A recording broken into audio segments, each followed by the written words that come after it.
Good morning students. Chapter 8 last લેક્ચરમાં આપણે ભણ્યું કેપ્લર્સના ત્રણ નિયમો. ઓકે, કક્ષાનો નિયમ, ત્યારબાદ ક્ષેત્રફળનો નિયમ અને ત્યારબાદ આવર્તકાળનો નિયમ અને ઉદાહરણ પર જોયું. આજનું જે ટાઇટલ છે, આજે જે થિયરી છે આપણે જોવાના છે એ છે ગુરુત્વાકર્ષણનો સાર્વત્રિક નિયમ.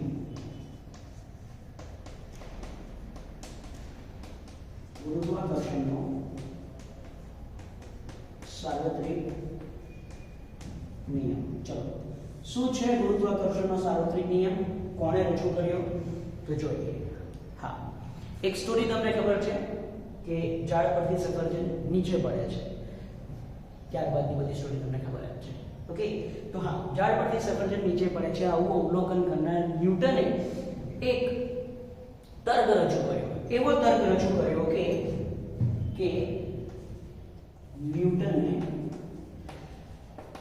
એવો તર્ક રજૂ કર્યો કે ચંદ્ર જે પૃથ્વીની આજુબાજુ પરિભ્રમણ કરે છે એ ની ગતિ માટે જે જરૂરી કેન્દ્રગામી બળ છે જે પૃથ્વીના ગુરુત્વાકર્ષણ બળને લીધે લાગે છે, એનું સૂત્ર કે પૃથ્વીની ફરતે પરિભ્રમણ કરતા ચંદ્રનો કેન્દ્રગામી પ્રવેગ પૃથ્વીના ગુરુત્વ બળને લીધે ચલો, કેન્દ્રગામી પ્રવેગનું સૂત્ર તમને ખબર છે, am કેમ લખ્યું? ચંદ્રનો કેન્દ્રગામી પ્રવેગ am is equal to v square upon rm. am is equal to v square upon rm છે. rm એટલે કે ચંદ્રની rm એટલે શું? તો rm એટલે પૃથ્વીથી ચંદ્રનું અંતર. Okay, am is equal to it is v square upon am is equal to it is v square upon okay, કક્ષાની ત્રિજ્યા જે કક્ષામાં પરિભ્રમણ કરે છે એની ત્રિજ્યા. બરાબર? તો ચલો, હા, v એટલે ઝડપ એટલે આપણને ખબર છે કે 2 pi r upon t. હા, કોઈ એક પરિભ્રમણ માટે જો આપણે ઝડપનું સૂત્ર લખવું હોય તો ઝડપ બરાબર અંતર ભાગ્યા સમય 2 pi r upon t. જો તમે એને અહીંયા મૂકી દેશો તો તમારો જવાબ શું આવશે ખબર? 4 pi square rm square upon rm tm square. એક r કટ થઈ જશે તો બાકી રહેશે 4 pi square rm upon tm square. હા, 4 ખબર છે, pi ખબર છે, rm જાણીતું છે, tm જાણીતું છે. તો આ જાણીતી બધી જ કિંમતો પરથી ન્યૂટને am ની ગણતરી એટલે કે ચંદ્રના કેન્દ્રગામી પ્રવેગની ગણતરી કરી. એ વખતે પૃથ્વીની સપાટી પર કોઈ પદાર્થ માટે ગુરુત્વ પ્રવેગ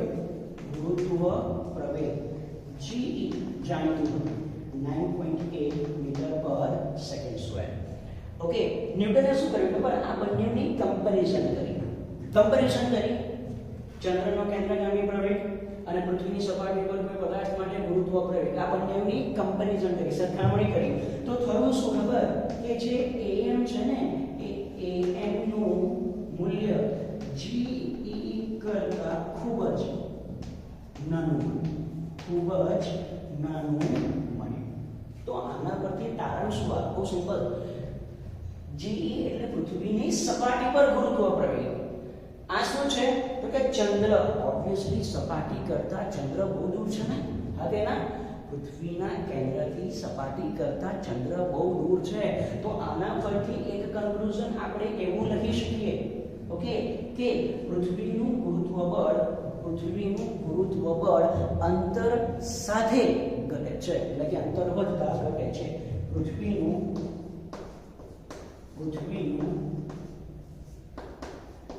ગુરુત્વ બળ અંતર સાથે ઘટે છે. ક્લિયર? હા, જો એવું ધારવામાં આવે કે જો પૃથ્વીનું ગુરુત્વ બળ is directly proportional two 1 upon અંતરનો વર્ગ અથવા તો અંતરના વર્ગના વ્યસ્ત પ્રમાણમાં. સિમ્પલ. જો ગુરુત્વ બળ અંતરના વર્ગના વ્યસ્ત પ્રમાણમાં ધારવામાં આવે તો શું થાય? તો ચંદ્ર માટે એવું લખાય am is proportional to 1 upon rm square અને પૃથ્વી માટે એવું લખાય ge is equal to 1 upon re square. હવે જો બંનેનો ગુણોત્તર લઉં ને તો ge upon am એટલે શું થશે? તો કે rm square upon re square. અને આનો જવાબ નિયરલી આવે છે 3600. આનો જવાબ નિયરલી આવે છે 3600. ક્લિયર? ઓકે. તો સી આટલા બધા જ અવલોકનો પરથી ન્યૂટને ગુરુત્વાકર્ષણનો સાર્વત્રિક નિયમ રજૂ કર્યો જે આના પર આધારિત છે કે હા, પૃથ્વીનું જે ગુરુત્વ બળ છે એ અંતરના વર્ગના વ્યસ્ત પ્રમાણમાં છે. આ બધા કેલ્ક્યુલેશન્સ પછી જે બધે બેસતા આવ્યા, આ બધા કેલ્ક્યુલેશન્સ પછી. ઓકે. તો ન્યૂટનનો ગુરુત્વાકર્ષણનો સાર્વત્રિક નિયમ શું છે લખું છું. ન્યૂટનનો ગુરુત્વાકર્ષણનો સાર્વત્રિક નિયમ શું છે એ લખું છું. ધ્યાન આપશો. વિશ્વમાં દરેક પદાર્થ બીજા દરેક પદાર્થ પર આકર્ષી બળ લગાડે છે જેનું મૂલ્ય બે પદાર્થના દળોના ગુણાકારના સમપ્રમાણમાં અને તેમની વચ્ચેના અંતરના વર્ગના વ્યસ્ત પ્રમાણમાં હોય છે. સ્ટેટમેન્ટ ખાસ ધ્યાન રાખજો. વિશ્વમાં દરેક પદાર્થ બીજા દરેક પદાર્થ પર આકર્ષી બળ ગુરુત્વાકર્ષણ બળ ઓલવેઝ આકર્ષી બળ હોય છે. આકર્ષી બળ લગાડે છે જેનું મૂલ્ય બે પદાર્થના દળોના ગુણાકારના સમપ્રમાણમાં અને તેમની વચ્ચેના અંતરના વર્ગના વ્યસ્ત પ્રમાણમાં હોય છે. સ્ટેટમેન્ટ ખાસ યાદ રાખવાનું છે. સ્ટેટમેન્ટ તમારે ખાસ યાદ રાખવાનું છે. ઓકે. હવે આ સ્ટેટમેન્ટનો મીનિંગ શું થાય ને, એટલે કે મેથેમેટિકલી કેમનું લખાય એ આપણે જોઈશું. ઓકે. હવે આપણે આનું મેથેમેટિકલ રિપ્રેઝન્ટેશન જોઈએ. હા, બીજી એક વસ્તુ તમારે ખાસ યાદ રાખવાની છે કે આ જે કંઈ પણ આકર્ષી બળ લાગે છે ને એ બંને પદાર્થોને જોડતી રેખા પર હોય છે. આકર્ષી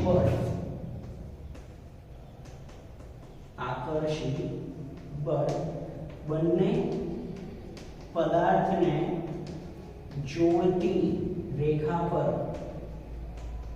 હોય છે. ઓકે. હવે આનો મેથેમેટિકલ ફોર્મ જોઈએ. સી, ધારો કે m1 અને m2 દળ ધરાવતા કણો વચ્ચેનું અંતર આ છે. પહેલા આપણે કણથી શરૂઆત કરીએ છીએ. ઓકે. કે બે કણો હોય તો એ બે કણો વચ્ચે, બે કણો એટલે કણ એટલે કે બિંદુવત પદાર્થ, એની વચ્ચેનું અંતર આનું દળ m1, આનું દળ m2, બંને વચ્ચેનું અંતર છે r. ઓકે. તો m1 અને m2 દળ ધરાવતા બે કણો વચ્ચેનું અંતર r છે. તો આ બંને વચ્ચે લાગતું જે ગુરુત્વાકર્ષણ બળનું મૂલ્ય છે, આકર્ષી બળનું જે મૂલ્ય છે F, એ બંનેના દળના ગુણાકારના સમપ્રમાણમાં જો લખ્યું છે, જેનું મૂલ્ય બે પદાર્થના દળોના ગુણાકારના સમપ્રમાણમાં અને એમની વચ્ચેના અંતરના વર્ગના વ્યસ્ત પ્રમાણમાં હોય છે. ક્લિયર? આકર્ષી બળનું મૂલ્ય બે પદાર્થોના દળના ગુણાકારના સમપ્રમાણમાં અને અંતરના વર્ગના વ્યસ્ત પ્રમાણમાં હોય છે. હવે જો હું સપ્રમાણતા દૂર કરું તો કંઈક સપ્રમાણતા અચળાંક મૂકવો પડે. g m1 m2 upon r2. આ જે g છે ને એ g ને કહેવાય છે ગુરુત્વાકર્ષણનો સાર્વત્રિક અચળાંક. હવે ક્વેશ્ચન થાય છે સાર્વત્રિકનો મીનિંગ શું? બધે જ સી ગુરુત્વાકર્ષણનો સાર્વત્રિક નિયમ આમે લખ્યું ને વિશ્વમાંનો દરેક પદાર્થ, એટલે કે આ નિયમ બધા માટે લાગુ પડે છે. આ નિયમ બધા જ પદાર્થો માટે લાગુ પડે છે, બધા માટે લાગુ પડે છે. જીને ગુરુત્વાકર્ષણનો સાર્વત્રિક અચળાંક કેમ કીધો? એનું મૂલ્ય બધી જ જગ્યાએ સમાન હોય છે. તો F is equal to G m1 m2 upon r2. Okay, ચલો હવે g ના સૂત્રનો કરતા બનાવો. તો g is equal to શું થશે? તો g is equal to થશે F r2 upon m1 m2. હા, સૂત્રના કરતા બનાયા. તો g નો એકમ શું થશે? ચલો F બળનો એકમ ન્યૂટન, r અંતરનો એકમ મીટર, m1 m2 દળ એમનો એકમ kilogram. So it is newton metre square પર કેજી સ્ક્વેર. અને આ રીતે પણ લખી શકાય newton metre square KG raise to minus. Clear? ખબર પડી? હા, આ છે. હા, તમને એક્ઝામમાં પૂછાય ને કે ગુરુત્વાકર્ષણનો સાર્વત્રિક નિયમ, તો તમારે અહીંયાથી સ્ટાર્ટ કરીને અહીંયા સુધી લખવાનું છે. ડોન્ટ વરી, આગળ લખવાની જરૂર નથી. ઓકે, તો આ છે ગુરુત્વાકર્ષણનો સાર્વત્રિક નિયમ. ફરી એક વખત આખું એક્સપ્લેન કરું. સી ન્યૂટને એવો તર્ક રજૂ કર્યો કે ચંદ્ર જે પૃથ્વીની આજુબાજુ પરિભ્રમણ કરે છે એના માટે આ કેન્દ્રગામી પ્રવેગ અને એનું મૂલ્ય પણ શું છે? પૃથ્વીની સપાટી પર ગુરુત્વ પ્રવેગનું મૂલ્ય જાણીતું છે. બંનેની કમ્પેરિઝન કરી ખબર પડી કે am નું મૂલ્ય g કરતાં ખૂબ નાનું મળ્યું. એનો અર્થ એ પણ સાબિત થયો કે પૃથ્વીનું ગુરુત્વ બળ અંતર સાથે ઘટે છે. એક વિચાર રજૂ કર્યો કે ગુરુત્વ બળ ઇઝ પ્રોપોર્શનલ ટુ 1 upon અંતરનો વર્ગ, જેના પરથી કેલ્ક્યુલેશન કરી બંધબેસતા રિઝલ્ટ આવ્યા અને એના પરથી ન્યૂટને ગુરુત્વાકર્ષણનો સાર્વત્રિક નિયમ રજૂ કર્યો જે આ પ્રમાણે છે. ક્લિયર? આટલી વસ્તુ તમારે આ સૂત્ર ખાસ યાદ રાખવાનું છે. F is equal to G m1 m2 upon r2. હા, F is proportional to 1 upon r2 ને એટલે આને વર્ગના વ્યસ્ત નિયમ પણ કહેવાય છે. વર્ગનો વ્યસ્ત નિયમ,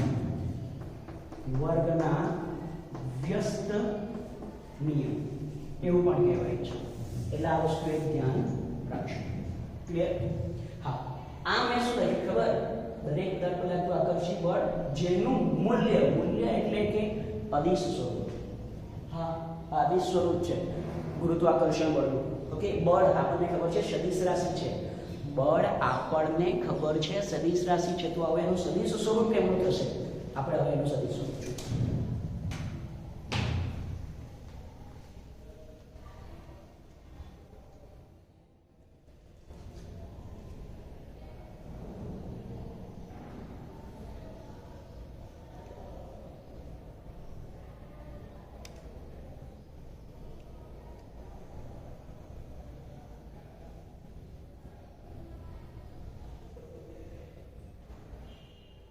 ઓકે, હવે આપણે ગુરુત્વાકર્ષણના સાર્વત્રિક નિયમનું સદિશ સ્વરૂપ જોઈએ.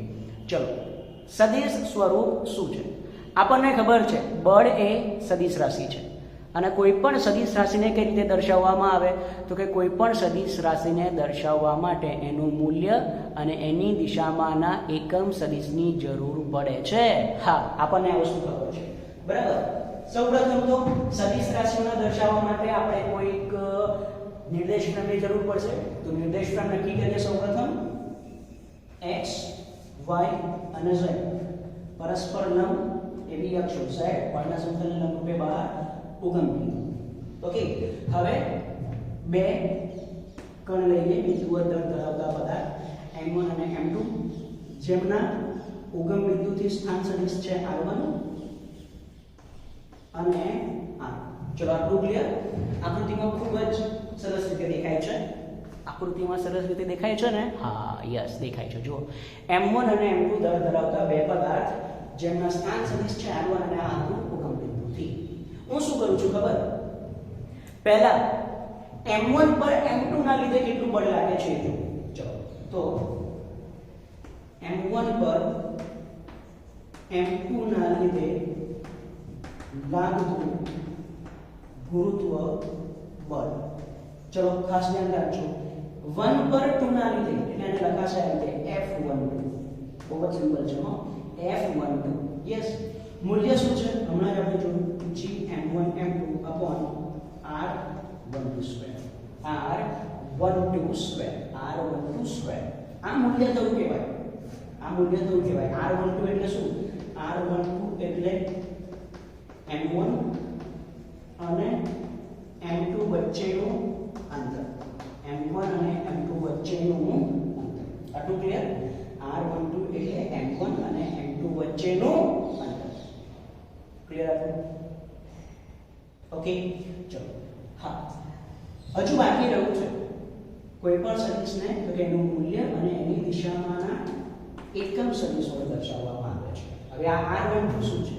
તો r12 એ f12 ની દિશામાં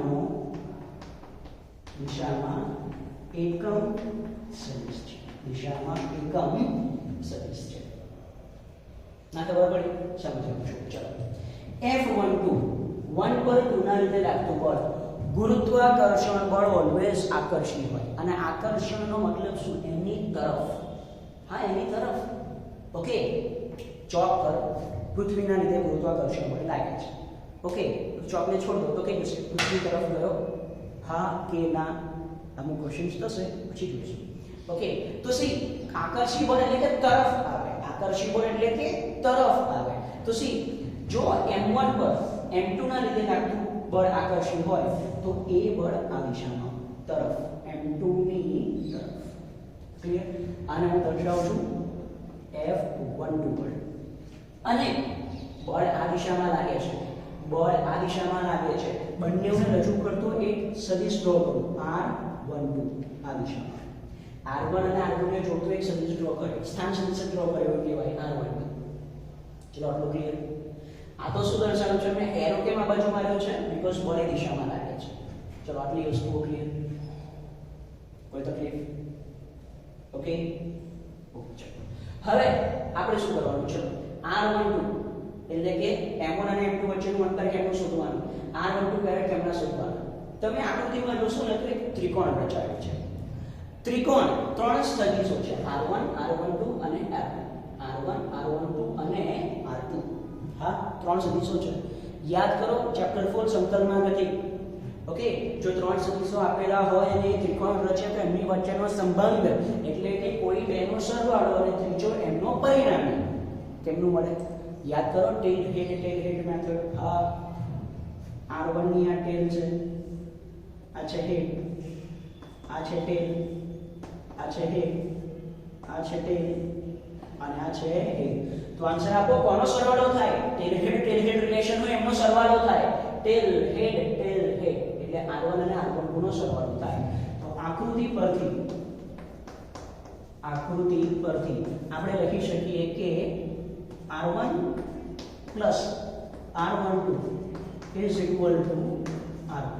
So therefore r12 is equal to r2 minus r1. ખાસ ધ્યાન રાખજો r12 એટલે કેટલા થશે? r2 minus r1. હવે એનું મૂલ્ય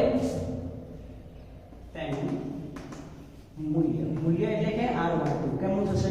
તો કે mod of r2 minus r1. એકમ સદિશ. તો એકમ સદિશ કેમનો શોધાય? એકમ સદિશ એટલે આપણને ખબર છે સદિશ ભાગ્યા સદિશનું મૂલ્ય. એકમ સદિશ બરાબર સદિશ ભાગ્યા સદિશનું મૂલ્ય. ક્લિયર?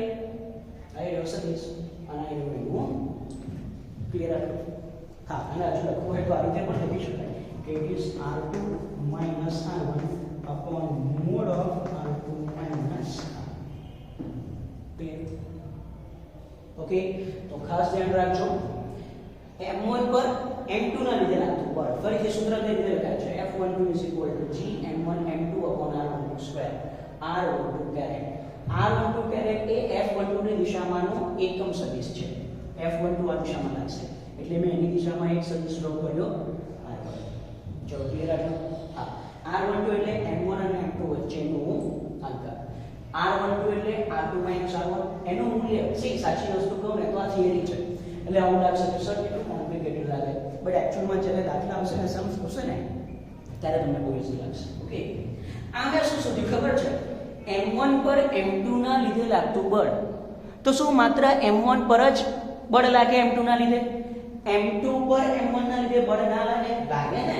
આપણે હમણાં સાર્વત્રિક નિયમમાં જોયું છે કે વિશ્વમાંનો દરેક કણ એકબીજા કણ પર આકર્ષી બળ લગાડે છે.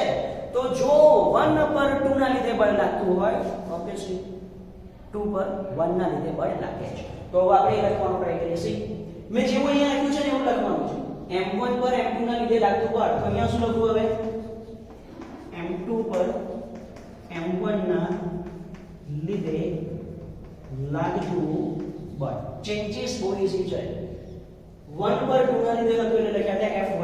અહીંયા 2 પર 1 ના લીધે છે એટલે means F21 is equal to મૂલ્ય G m2 m1 upon r21 square r21 caret. Simple છે. ઓકે, જ્યાં r21 એટલે શું? તો કે r21 એટલે ફરીથી m1 અને m2 વચ્ચેનું અંતર, m1 અને m2 વચ્ચેનું અંતર. અને r21 કેરેટ એટલે r21 એ f21 ની દિશામાં એકમ સદિશ, f21 ની દિશામાં એકમ સદિશ. ક્લિયર? પહેલા માટે જેવું લખ્યું હતું એવું જ આપણે બીજા માટે પણ લખવાનું છે. એવું જ આપણે બીજા માટે પણ લખવાનું છે. ચલો ક્લિયર આટલી વસ્તુ? ઓકે, હવે દિશા જોઈએ આપણે. અહીંયા લખ્યું r21 એ f21 ની દિશામાં એકમ સદિશ છે. ચલો જોઈએ, ઇન્ટરેસ્ટિંગ છે. ક્લિયર રહેશે. m2 પર m1 ના લીધે લાગતું બળ, અગેન આકર્ષી હોય ને, આકર્ષી એટલે એની તરફ, તો m2 પર m1 ના લીધે લાગતું બળ આ દિશામાં હશે, f21. તો જે મેં આ r12 આમ ડ્રો કર્યો ને, મારે r21 ડ્રો કરવો હોય તો યસ, એ r21 આ બાજુ આવે.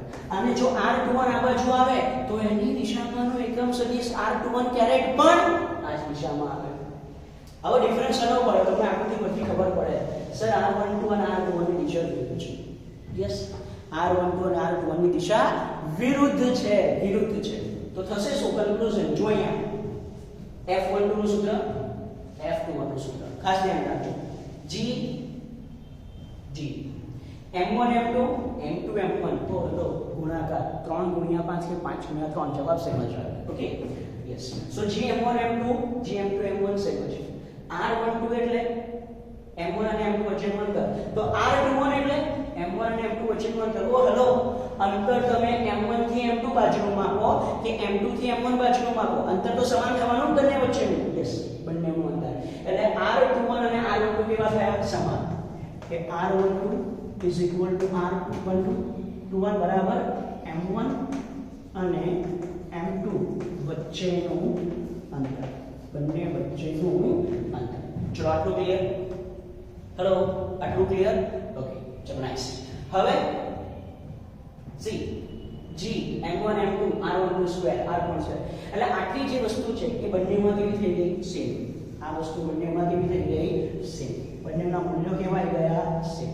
બંનેના મૂલ્યો સેમ આવી ગયા. તો હવે વિચારવાનું રહેવાના માટે r12 કેરેટ r21, r12 આમ છે, r21 આમ છે. બંનેની દિશા પરસ્પર વિરુદ્ધ, બંનેની દિશા પરસ્પર વિરુદ્ધ, બંનેની દિશા પરસ્પર વિરુદ્ધ. તો લખું છું અહીં f12 અને f21 ના મૂલ્યો સમાન, પરંતુ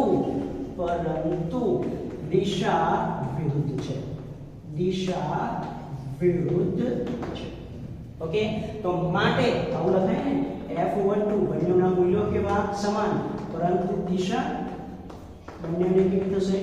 વિરુદ્ધ. આને કહેવાય અદિશ સ્વરૂપ, આને કહેવાશે સદિશ સ્વરૂપ. તો આનો મતલબ શું? બોલો, આ શું છે? કશું નહીં, ન્યૂટનની ગતિનો ત્રીજો નિયમ. એનો મતલબ કે આ ગુરુત્વાકર્ષણના સાર્વત્રિક નિયમમાં ન્યૂટનના ગતિના ત્રીજા નિયમનું પાલન થાય છે. યસ, ન્યૂટનના ગતિના ત્રીજા નિયમનું પાલન થાય છે. ક્લિયર? ખબર પડી? ઓકે, તો યસ, આ છે સદિશ સ્વરૂપ, ગુરુત્વાકર્ષણના સાર્વત્રિક નિયમનું સદિશ સ્વરૂપ. તમારે સૌથી મહત્વની વસ્તુ કઈ યાદ રાખવાની છે? આ બધું સૂત્રો કેમના લખાય. બીજી એક વસ્તુ જોઈ લો, અહીંયા r12 બરાબર r21 છે. તમારો આન્સર આપો. અહીંયા જે r21 આયા, r21 બરાબર શું થશે? તો હું લખી શકું કે r21 is equal to it is r1 minus r. આના કરતા ઓપોઝિટ. હા, ઓપોઝિટ. ખબર પડી? ક્લિયર? ઓકે, જો મારે એક જ આકૃતિમાં દોરવું હોય તો મારે દોરી શકું. આ m1, આ m2. 1 પર 2 ના લીધે લાગતું બળ F12 આ દિશામાં, અને 2 પર 1 ના લીધે લાગતું બળ F21 આ દિશામાં. ક્લિયર? બંને બળો એકબીજાથી પરસ્પર વિરુદ્ધ દિશામાં લાગે છે, અને બંને જે બળ છે એ બળ બંનેને જોડતી રેખા પર લાગે છે. ક્લિયર આટલી વસ્તુ? ઓકે, તો આ ખાસ ધ્યાન રાખજો કઈ રીતે તમારે યાદ રાખવાનું છે. આ છે ગુરુત્વાકર્ષણનો સાર્વત્રિક નિયમ, જે પેપર માટે, એક્ઝામ માટે પણ એક મોસ્ટ ઇમ્પોર્ટન્ટ થિયરી છે. એન્ડ યસ, આજના માટે આટલું જ. This is it four today.